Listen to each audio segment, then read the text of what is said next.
All right, for our second reading today, Paul has a sensible lesson for us. Paul says to beware against giving preferential treatment to the rich. Gold rings and fancy clothes can impress us and dazzle us and increase the chances of us giving a favorable response to that person. Good old-fashioned human nature. We naturally respond positively to attractiveness, wealth, confidence, charm, and other things as well. But be warned, God does not judge by appearances. And a wise person recognizes that absolutely anyone could very well be in the right, even if they're unattractive, poor, and awkward.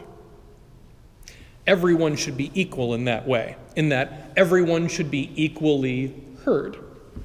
Even if you ultimately rule against them and take their opponent's side, you need to hear them out. Some would actually go as far to say that that is a basic human right, the right to be fairly heard and be seriously considered. So in a way, this little message of Paul, it's really more of a refresher than an actual lesson. Because everyone knows that prejudice is a bad thing. Everyone knows that. Taking that into account for our local community, let's face it here, the demographics are pretty clear. We lean at least a little bit conservative politically, and we're right smack dab in a remarkably white part of the state. But even though diversity is not really one of our strong suits, I've been here for 3.5 years. I've never heard any of you say something sexist or racist at all. I mean, the hurtful things that people say to one another that gets them on the news because it's so hurtful and offensive, that has not happened in this community, to the very best of my knowledge. And if someone joins us for Mass as a guest and a visitor, I sincerely hope that they recognize and appreciate our sense of hospitality. I really hope we have that, because that's such a basic part of our overall message. My point being, we're doing all right here. We're doing well. That's my pep talk for today. It's kind of a subdued pep talk, but a pep talk nonetheless. But here's the bad news. You're all prejudiced anyway. You are. We all are, automatically. Because biases are part of the way we see the world and interact with one another. It is a part of your psychological makeup. It is not a religion thing. It is a human being thing.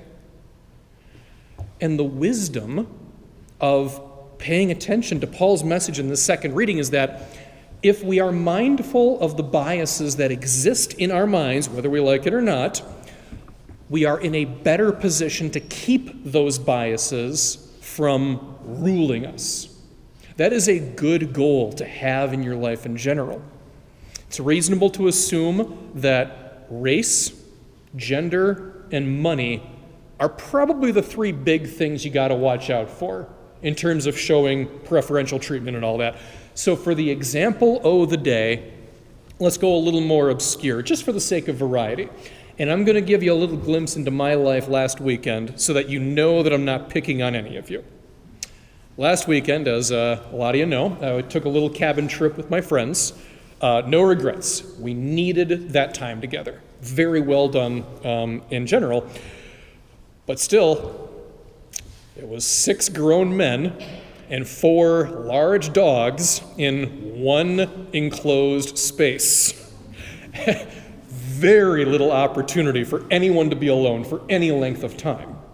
So it was kind of, if you don't mind me saying it, a high-stress environment.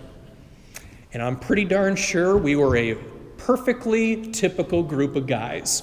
Maybe this is true for women, I wouldn't know, but we were a typical group of guys in that We fiercely fought once or twice, but we bickered constantly.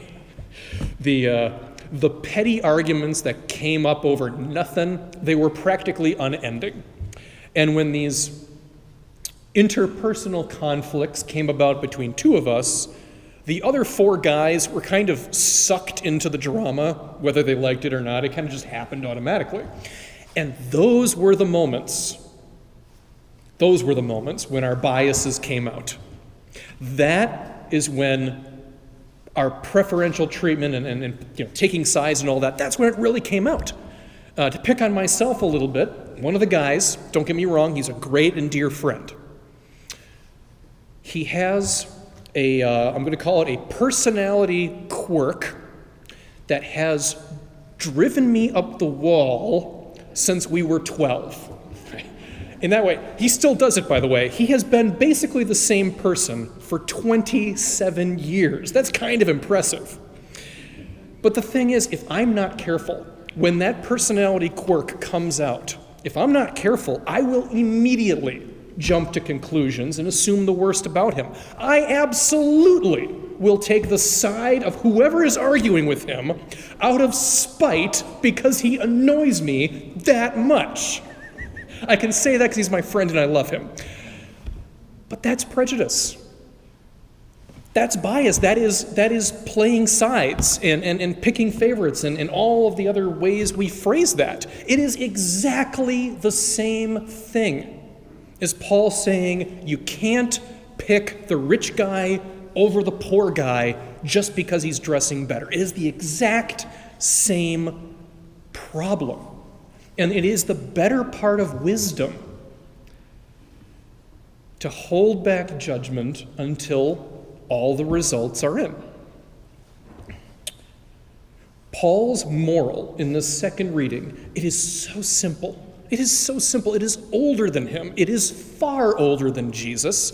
He's just saying, beware and do not get distracted by appearances and shallow surface issues. They don't matter.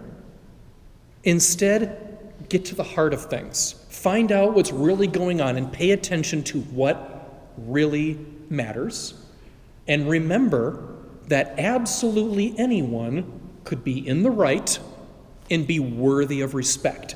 That does not belong only to the rich, attractive, and influential, but rather the grace of God takes many forms, and it is available and accessible to anyone who calls upon his name.